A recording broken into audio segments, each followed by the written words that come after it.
সোজা করো, double stone কর।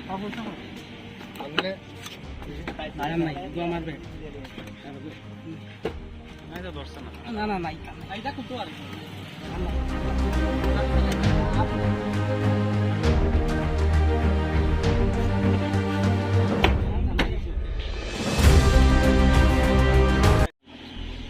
আপনার নামটা কি? আমার নাম অমরনাথ।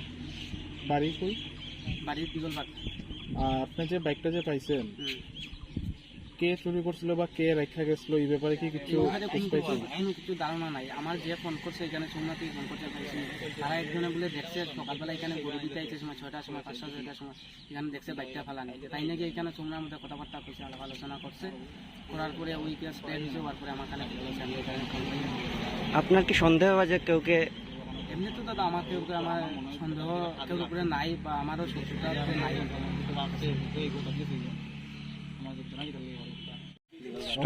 কি হয়েছে ঘটনাটা?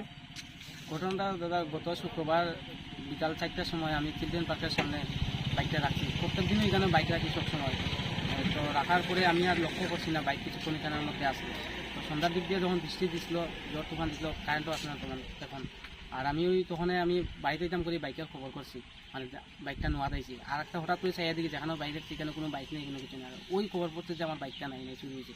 সেটার লাগে আমি থানাতেও গেছি, সাথে থেকে জিডিএনসি দিছি, আর পূজাপুজি করছি, সবাই অনেকে কইছি ইয়ে করছে। আর আজকে হঠাৎ করিয়া আমার আমি একজনে ফোন করিয়া কইতেছে আমি বাইকটা পাইছি নি, আনা পাইছি না। আমার কইতেছে যে অন্য জায়গায় আওয়ার লাগে। তারপরে আমি আইসি দিগলবাগ সোমনা, এটা ডিটি অফিসের ব্রিজের সামনে। তারপরে দেখা গেছে যে আমার বাইকটা এখানের মধ্যে রাখা, লোক বাংলা অবস্থায় রাখা। মানে বাইকটা পাইছে না? হ্যাঁ বাইকটা পাইছে। কি বারে চুরি হয়েছে? গত শুক্রবারে বিকাল 4টাতে। গত শুক্রবারে বিকাল। ঠিক আছে।